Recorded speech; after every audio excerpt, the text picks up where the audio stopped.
Good morning friend, তোমরা সবাই কেমন আছো? আশা করি সবাই ভালো আছো, আমরাও ভালো আছি। দেখো, আমি সকালবেলা একটুখানি খিচুড়ি বানিয়ে নিয়েছিলাম আমার একার জন্য। সবাইকেই আমি টিফিন করে দিয়েছিলাম। আর ভাবলাম যে একটু ভাত আছে, কালকের বেঁচে যাওয়া ভাত আছে, ভাতটাকে কাকে দেবো না দেবো, সেই কারণেই আমি ভাবলাম একটু ডাল যখন করবোই না আজকে, তাহলে একটু ডাল দিয়ে, আর বিভিন্ন সবজি ছিল কাটা ঘরের মধ্যেই অল্প অল্প করে, সেই সবজিগুলো দিয়ে নিজের জন্য একটু খিচুড়ি করে নিয়েছি। আর এখানে আমি মূলো শাকটা ভালো করে পরিষ্কার করে নুন জলে ধুয়ে নিলাম। ফার্স্টে তো আমি নুন জলে চুবিয়ে রেখেছিলাম, তারপরে আমি ধুয়ে নিয়েছি। আর এখানে আমি আজকে বানাবো বেগুন পোড়া। আর সকালবেলা তো সোনাইকে নিয়ে চলেও এসেছি আজকে।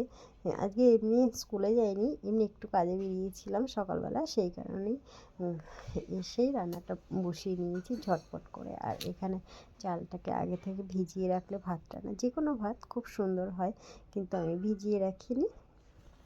সেই চালটাকে ধুয়ে ভাতটাকে বসিয়ে দিয়েছি। ভাতটা হতে অনেকটা টাইম লাগবে। এই চালটা না আমাদের খুব একটা ভালো না, এ মাসের চালটা এনেছে না, খুব একটা ভালো না। আমরা যে চালটা খাই সেই চালটা ছিল না ওই দোকানে, তাই এক বস্তা চাল নিয়ে এসছে। জানি না মা অন্নপূর্ণা এত ভর পড়েছে কবে হবে, আবার তারপরে নিয়ে আসবে চাল। আর এখানে দেখো বেগুন পোড়াটা বেশ ভালো হয়েছে। মানে আগে তো আমি ধুয়ে নিয়েছিলাম, এখন কিন্তু আমি আর ধোবো না। এখন যদি ধুয়ে নিই না, আবার সেই জল জল ব্যাপারটা হয়ে যাবে, সেই কারণে আমি কিন্তু আর ধোবো না। আর এর মধ্যে তো শীতকালের বেগুন পোড়া জানোই তো ভীষণ টেস্ট হয় খেতে। আর রুটি দিয়েও কিন্তু ভালো লাগে খেতে, যদিও আমরা ভাত দিয়ে খাবো। আর এই বেগুন পোড়াটা সোনাই খুব পছন্দ করে না, আর মানে একদমই পছন্দ করে না। ও বেগুনের খুব একটা কোনো কিছুই পছন্দ করে না খেতে, জোর করে দিতে লাগে তাই খায়। আর এখানে দেখো মাছটা আমি অল্প করেই করবো, কেননা রাতে হয়তো এই মাছটা আমি এখন রান্না করব না, হয়তো রাতে একটু অন্য কিছু আছে, গিলা মিটও গলা রয়েছে ফ্রিজে, সেগুলোকে শেষ করতে হবে। ফ্রিজটা আমি পরিষ্কার করে নেব, সেই কারণেই ভাবলাম যে ফ্রিজে যা আছে না আছে সেগুলোকে আগে রান্না করে নিই পরিষ্কার করে, তারপরে আবার নতুন করে রোববারে সবজি রাখতে হবে, সবজি মাছ যাই হোক না কেন। আর আমাদের মাছ খুব একটা ফ্রিজে একদিনের বেশি দুদিন থাকে না, বেশিরভাগটাই রেগুলারই আনতে হয় মাছ। হয়তো রেগুলার এনে সেদিনই মাছটা রান্না হয় না। আর মাছটা কিন্তু খুব ফ্রেশ ছিল, মানে একদমই ফ্রেশ ছিল মাছটা, খুবই ভালো ছিল। আর তেলটা অনেকটা গরম হয়ে গেছে, পরপর করে মাছগুলো ভেজে নেবো। মাছগুলো যত কড়া করে ভাজা হয় না, মাছের ঝোলটা যেন খেতে বেশি ভালো লাগে। অল্প ভেজে মাছের ঝোল খেলে না মাছটা একটু নরম হয়ে যায়, কিন্তু জানো তো আমার মা যখন মাছের ঝোল করতো, পাতলা কোনো ঝোল করতো, তখন কিন্তু মাছটা অল্প করেই ভেজে নিয়ে ঝোলটা করতো, আর খেতে কিন্তু ভালোই লাগতো। কিন্তু এখন আর না খেতে খেতে ভালো লাগে না। এখানে দেখো ভাত নামিয়ে নিয়েছি, এখানে শাক ভাজা করে নিয়েছি, আর রান্না করতে করতে সমস্ত কাজও গুছিয়ে নিয়েছিলাম, বাসন টাসন মেজে। আর এই যে বেগুন পোড়া, বেগুন পোড়াটা এখনও মাখা হয়নি, পেঁয়াজ কুচি দিয়ে মাখতে হবে। আর মাও বেগুন পোড়া খাবে না বললো, সেই কারণে রাখা হয়নি। আর এই দেখো, এই মাছের তেলটা দিয়ে না ভাতটা যদি গরম থাকে না, খেতে ভীষণ ভালো লাগে।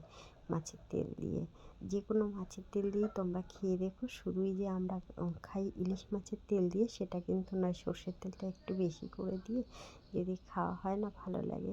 যদিও খাওয়া হয় না আমাদের তেল খুব একটা, তেল খাওয়া তো অতটা ভালোও না স্বাস্থ্যের পক্ষে, সেই কারণে খাওয়া হয় না। কিন্তু মাঝে মাঝে ইচ্ছে তো করবেই। আর দেখো সোনাই আবার মাছ ভাজা দেখে টুক করে চলে এলো, ও আবার একটু মাছ নিয়ে নিল। ও মাছ খেতে ভীষণ ভালোবাসে, বাড়িতে ও অনেকটা করেই মাছ খায়। ভাত হয়তো দেবো, কিন্তু ভাত খুব একটা খাবে না। আর সোনাই আর আমার খাবারটা বেড়ে নিচ্ছি, আমরা দুজনে খেয়ে একটু শুয়ে পড়বো, কেননা বিকেলবেলা আবার সোনাইকে নিয়ে বেরোতে হবে, ওর ক্লাস আছে। এনে তারপরে আমি রাতে রান্নাটা করব। রাতে রান্না করতে আমার একদমই ভালো লাগে না, আর কিন্তু রাতে তো করতে লাগবে, কেননা আমি এইগুলো দিয়ে তো আর সব সময় খেতে পারি না। আর দেখো দুপুরবেলা খাওয়া দাওয়ার পরে শুয়ে পড়েছিলাম। তারপরে সোনাইকে নিয়ে ক্লাসে গেছি। ওখানে বেশ 1-1.5 ঘন্টা টাইম লাগে। তারপরে বাড়ি ফিরে ড্রেসটা চেঞ্জ করেই রান্না বসিয়ে দিয়েছি। মাছটা ভাজা ছিল তো, তাই রান্নাটা একটু তাড়াতাড়ি হয়ে যাচ্ছে। আর এইখানে দেখো গিলামেটো গলাটা আমি কষিয়ে নেব আর রুটিটা করব। আটাটা মেখে রেখে দিয়েছি, অল্প করেই রুটি করব। আর ভাতও থাকবে পাশে, একটু অল্প করে ভাত খাবে। ওই মাছের ঝোলটা দিয়ে ভাতটা খেতেই ভালো লাগবে। রুটি দিয়ে আমাদের মাছের ঝোল দিয়ে খুব একটা খাওয়া হয় না। খেতে কিন্তু দারুণ, কালারটা কিন্তু খুব সুন্দর এসছে, তাই না? আর দেখো তো এটা কার কার, অনেকেই জানি ভালো লাগে না, কিন্তু আমাদের খেতে ভীষণ ভালো লাগে। আমরা সবাই খেতে পছন্দ করি এটা। তোমরাও কখনো একবার খেয়ে দেখো, খুবই ভালো লাগে খেতে, খারাপ লাগে না।